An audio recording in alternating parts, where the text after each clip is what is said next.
The Nigerian government, they are not ready because of the influence above them and influence beyond them. Before, I told you people about the influence from the Southeast politicians who never wanted Nnamdi Kanu to come out. And the world knows, I'm sorry to say this, the world knows that Nnamdi Kanu is a dangerous secessionist. What I mean by that is that if Nnamdi Kanu is determined that he is going to need Biafra to secession, or should I say a new recognition, because the country was declared before, okay, before the civil war happened. If Nnamdi Kanu really wants to do that with the way he was going, he will achieve it and nothing can stop him. And that is why so many people from around the world, especially people who are benefiting from Nigeria, they tag Nnamdi Kanu a dangerous secessionist. Good afternoon, everyone. Thanks for joining me in this video. As you can see, the news headline, lawyer says prosecution of Nnamdi Kanu is no longer lawful, slams Nigerian government. Before now, I think a lot of people are aware that Nnamdi Kanu will be going to court on Friday this week. That is the 21st day of March 2025. So he will be going to face Justice Omotosho. Yeah, that is the name of the new judge assigned to Nnamdi Kanu. Now, one of the most controversial cases I've ever seen, okay? Well, I don't too much pay attention to the legal proceedings of other countries. But as far as I'm concerned, to the best of my knowledge, Nnamdi Kanu's trial is one of the most controversial cases I have ever seen. Because the federal government of Nigeria, they have done what they are not supposed to do, both kidnapping him. And the worst thing is that the same Supreme Court of that country has faulted government for doing all these things, so many things they did against Nnamdi Kanu. So, everywhere meaning lawyers are speaking forth because of the upcoming case, but that will not change what is going to happen. So what is going to happen will happen because it is between the judge and what the judge knows and what influences the judge and what the judge wants to do. It is all about it, okay? So when I mean what influences the judge, it could be the federal government, it could be other forces, okay? Then it depends if the judge will do what is right or not. So I don't even have any probability of saying this will happen or that will happen. It's just to the, determination of the judge. Now, why is it that so many lawyers are beginning to speak forth now? Again, because of this case. This is because it has become an international embarrassment, okay? It's an international embarrassment. A lot of international bodies, including the United Nations, has recommended the immediate release of Nnamdi Kanu, but yet nobody, cares to understand the consequences of the continuous incarceration of Nnamdi Kanu. Now, let us see what this lawyer is talking about.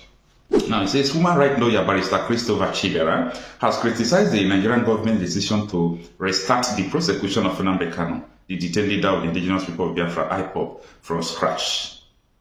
He describes any attempt to prosecute Kanu under the Terrorism Prevention Amendment Act of 2013 as legally indefensible, procedural improper, and morally unjustifiable.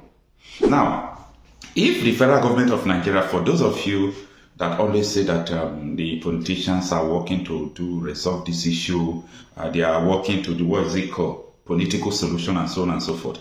The Nigerian government, they are not ready because of the influence above them and influence beyond them. Before, I told you people about the influence from the Southeast politicians who never wanted Nnamdi Kanu to come out. And the world knows, I'm sorry to say this, the world knows that Nnamdi Kanu is a dangerous secessionist. What I mean by that is that if Nnamdi Kanu is determined that he is going to need Biafra to secession, or should I say a new recognition, because the country was declared before, okay, before the civil war happened. If Nnamdi Kanu really wants to do that with the way he was going, he will achieve it and nothing can stop him. And that is why so many people from around the world, especially people who are benefiting from Nigeria, they tag Nnamdi Kanu a dangerous secessionist. A man who knows what to do about secession. A man who will not even carry a weapon against you, but you will see him as more dangerous than people who are carrying weapons. A man who can use his words to bring everything down, to stand still. So they see him as a very dangerous secessionist. And that is why Nigeria government, they are violating all the whole law, all the whole norms. Any law you can even come and think about. Nigeria government are violating it because of Nnamdi Kanu. Yeah. They are ready to paint their name black. They are ready to paint their name like this country is just a useless country, a shithole. They are ready to continue to violate the law because of just Nnamdi Kanu. But the question is, how long will they continue? Yes, that is the hope, because nothing lasts forever. Power will not also last forever. Let's continue to understand the position of this lawyer, Mr. Chidera.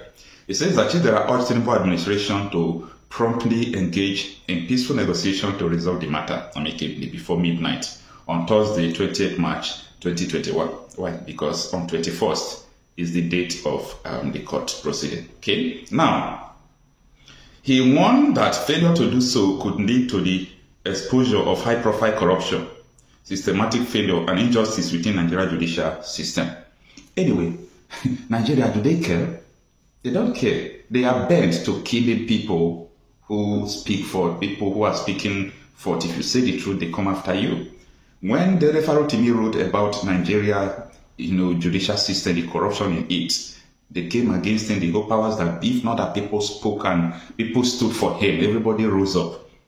That man could have been in detention up till now. Now, in a statement released over the weekend in Abuja, it was highlighted that Nnamdi Kanu case serves as a stark illustration of the vulnerabilities within the Nigerian legal and judicial system when faced with the relentless pursuit of justice and self-determination. The statement emphasized that the section of the Terrorism Prevention Amendment Act of 2013, which the prosecution has relied upon, is no longer an active law in Nigeria. It further argued that attempting to proceed under a repeal status amount to a violation of the long-standing doctrine of stare decisis, a principle that upholds the consistency and integrity of the justice in common law system.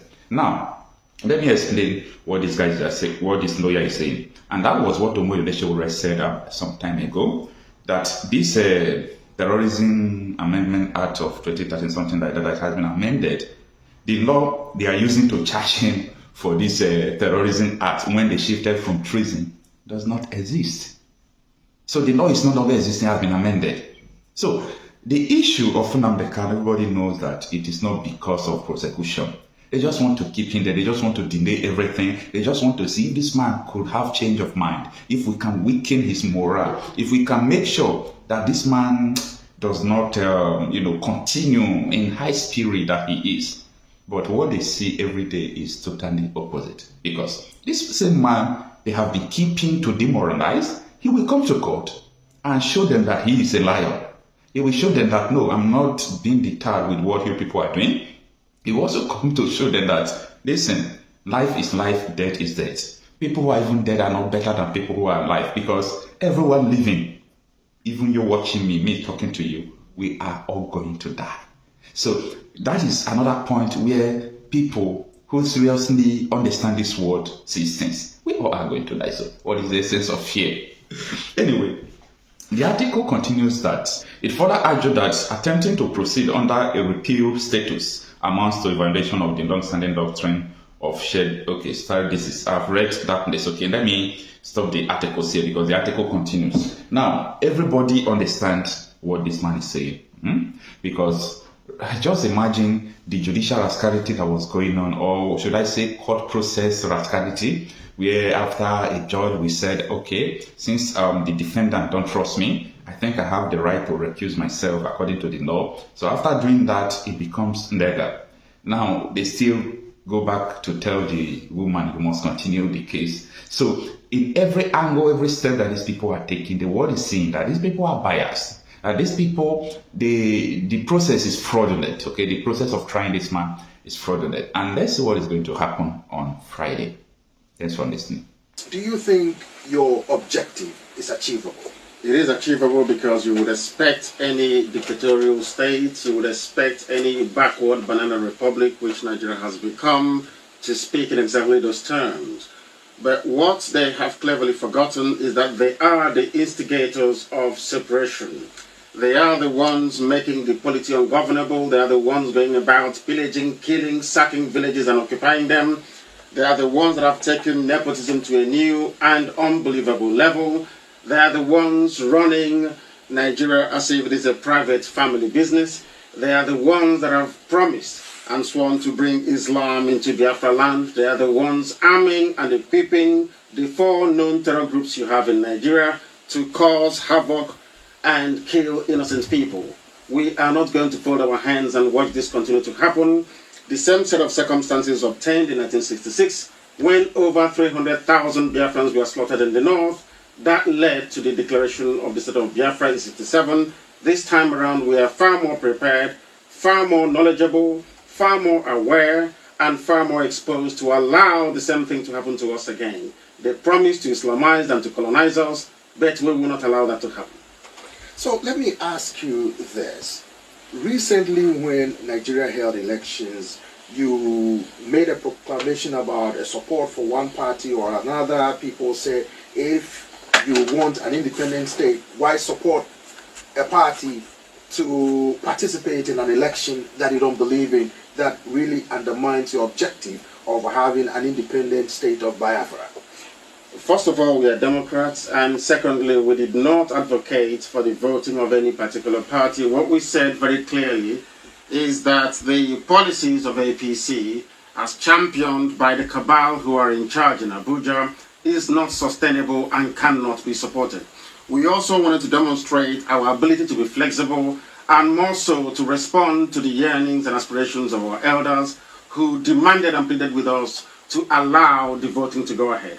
But what I can say to you is that voting in Nigeria, as you've well seen, thankfully you were there to observe it, is not only shambolic, but is an exercise in futility. Voting doesn't count in Nigeria. People voting in Nigeria is a wasted effort. All the ballot boxes, all the ballot papers, all the polling stations belonging to Biafrans in Lagos, for instance, Abuja, Kanu, Kaduna, and Zaria, were all destroyed during the election day, rendering it absolutely useless. What they have said to us is that we do not belong to Nigeria, we are not part of Nigeria. It is even a worse form of apartheid than what obtained in South Africa. Those are the conditions we are being forced to live under. Where the circumstances allowed us to participate, of course, we said we are lifting the boycott, but as you can see, regardless of what you do, the outcome is always predetermined. The Fulanis in the north will always write the results, and the army will enforce it, and the court will rubber stamp it, and that's where we are today. Does your cause entail in engaging with the government to achieve your objective, or does that also entail picking up arms against the administration or the state of Nigeria? Not at all. We are averse to picking up arms. We are not interested in armed struggle. We believe that ideologically and intellectually that this war can be won, and won very convincingly. Therefore, there will be no recourse to armed conflict. But in terms of dialogue, you can't say no to discussing with people. If they want to discuss the terms of separation, we are more than willing to accommodate them. But one thing is obvious. We are not going to stop until Biafra is restored. Our approach of civil disobedience and making sure that nothing functions that will benefit the central government in Nigeria continues unabated. We don't intend to slacken. We don't intend to retreat any iota. And believe you me, that Biafra will come in the not too distant future. I'm very confident of that. What does the state of Biafra mean for the people of the land? It is the kingdom of heaven upon the face of this very earth. What we have seen and continue to see since the creation of Nigeria is a level of backwardness and regression which nobody ever envisaged. Not even those that fought the British for independence could have foreseen what Nigeria would become in some decades down the line. What you're seeing is a new level of what I call primitivity in governance, a new level of poverty, a new level of backwardness, a new level of what they have done in essence is to destroy every fabric that sustains any modern viable democracy. By any stretch of the imagination, you couldn't possibly describe Nigeria as a civilized, viable country.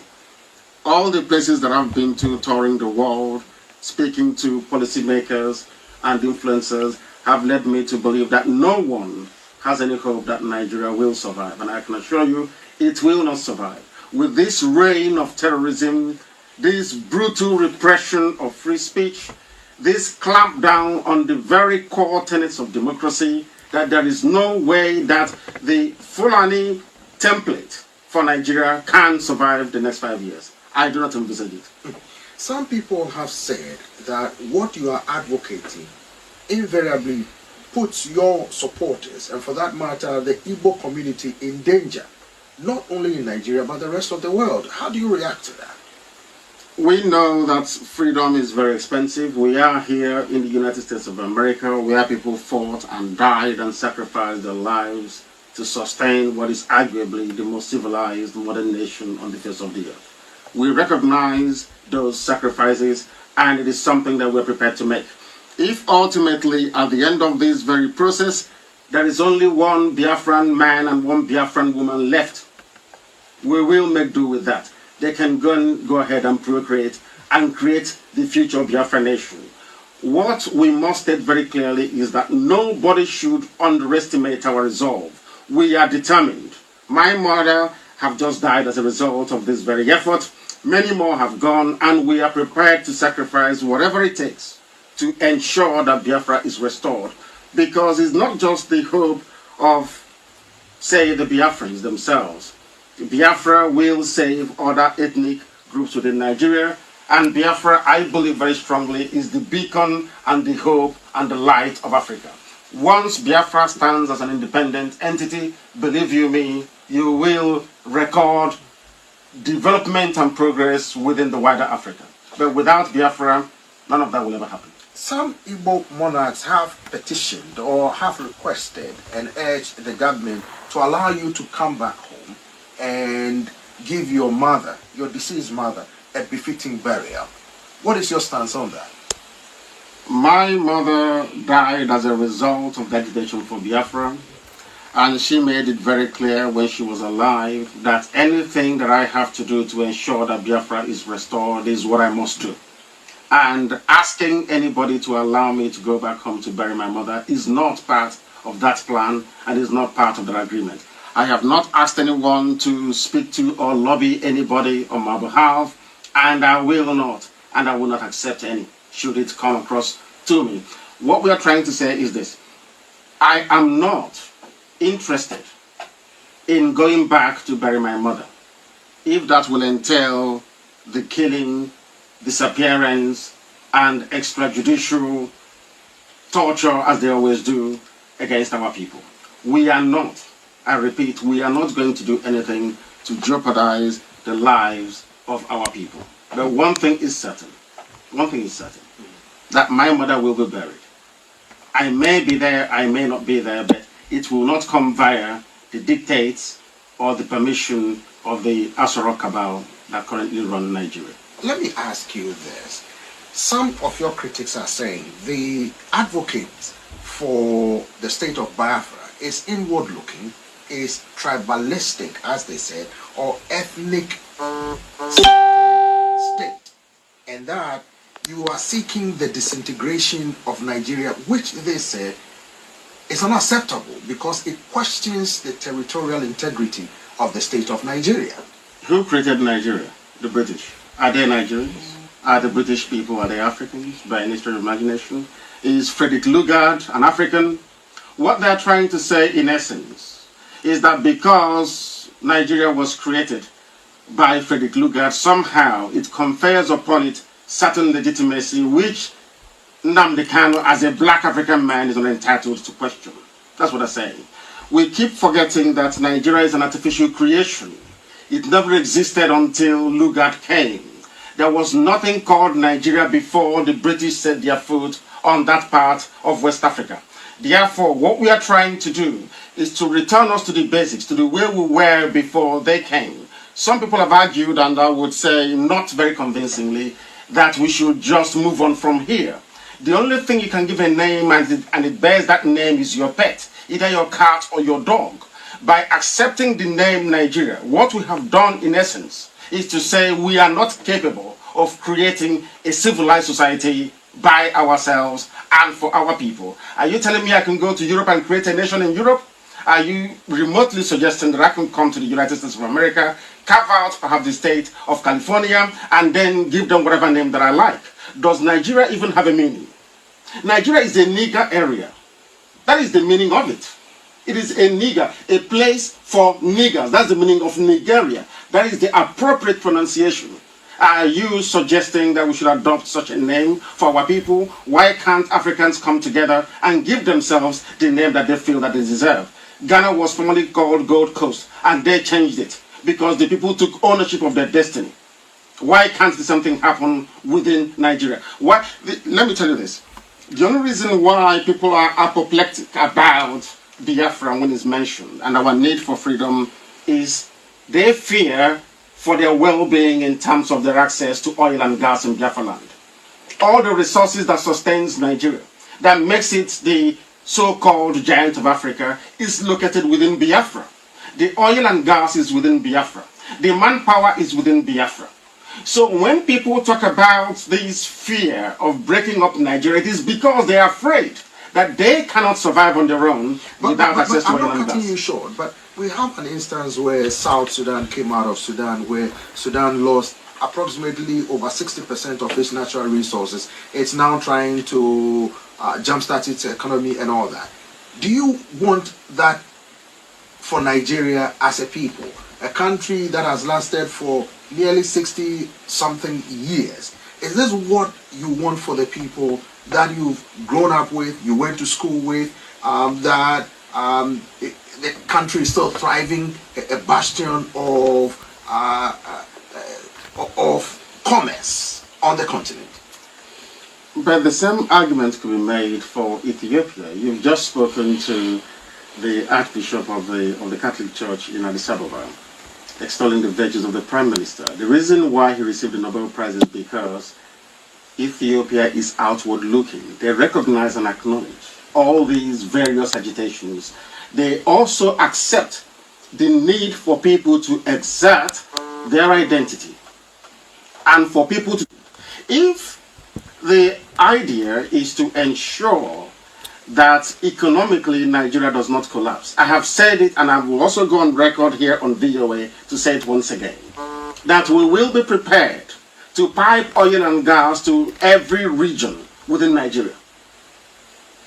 We are prepared to share the natural resources in Biafra land with all the relevant and component parts of Nigeria to demonstrate very clearly that our agitation has nothing to do with the economic emasculation of Nigeria, but has everything to do with our right as a people to determine where we want to go to. Ours is about self-determination. And our people must...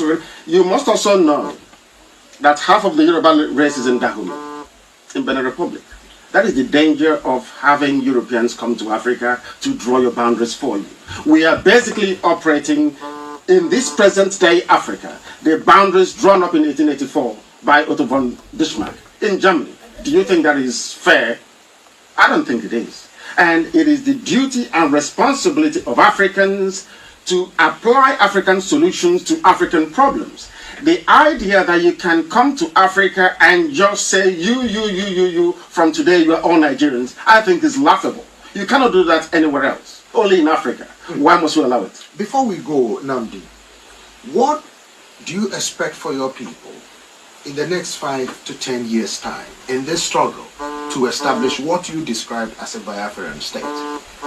My expectation is that in the not too distant future, there will be Biafra. If there is no Biafra, believe you me, the consequences will be disastrous for everyone. The Middle Belt people are suffering. Even for the very first time, they are bringing their murderous carnage into the Yoruba land. I shouldn't call it Yoruba, actually. It's Oduduwa, because we've been told that Yoruba means something completely different. It's Odua. Now they have come into the West. They have pillaged and have sacked the Middle Belt. And in Biafra land as we speak, we are under attack. Continuing with one Nigeria means surrendering our land, our way of life, to an alien culture from the Sahel. It is not something we are prepared to countenance. I assure you this. No matter, regardless of what it would take to ensure the coming of Biafra, that is exactly what we are going to do. I do not see Biafra, in fact, to be honest with you, I see Biafra coming before the next 10 years. I can say that to you. very categorically. If Biafra doesn't come within the next 10 years, there will be no peace in that part of the world. Because we cannot stand idly by and watch them rape our mothers, abduct our daughters, massacre and rape at will. It cannot just happen. No sane, sensible person will be able to withstand that. Everybody knows. I don't know why the media in the West doesn't talk about what is happening in Nigeria. You have the Fulani headsmen who have come with the full and total support of the Nigerian state to wreak havoc. The government has said that the government has stepped up efforts to increase security, bolster security in certain areas where Boko Haram and terrorist groups have been fighting. So the government is doing something about it. This is what the government is saying. Are you saying the government is not doing its job, which is constitutionally mandated to protect life and property? Where is Boko Haram operating in the north, isn't it? Boko Haram is in the north. ISIS in West Africa in the north. Al-Qaeda in the Maghreb from the north. Fulani headsmen from the north. Only these people from the north is responsible for sponsoring 4 frontline terror groups around the world. Only them. And where do you have Operation Python Dance? In Biafra land. Where do you have Operation Crocodile Smile? In Biafra land. There is no singular military exercise going on in the north. They are running away from the battlefields. All the money that they get from the USA, all the military assistance they get from all over the world is geared towards suppressing civilian populations in the south. Nothing is happening in the north. When was the last time that VOA heard of any pitched battle between the Nigerian armed forces and the terrorists in the north? None. But they are down in the south, killing, pillaging, assisting, basically forming themselves as the vanguard for the terrorists to come in and take over. That is what is happening, and that's the reality on the ground. All the lies that the Nigerian government have been telling the whole world about how they are battling Boko Haram, we have been puncturing all of that. I've been in the US now for getting to over a week, and we've been doing a lot of work, I can assure you of that. And very soon all will unravel. Because now, the policymakers here, in this very great capital of a very great nation, understand what Nigeria is up to. How come they gave Mietiala 100 billion naira, which roughly translated things about 800 million naira, dollars. From where did they get that money from? This is the 4th most deadly terrorist group in the world. The government themselves are actively encouraging them by paying them to go and take over lands belonging to other people. Well, we'll continue with this discussion.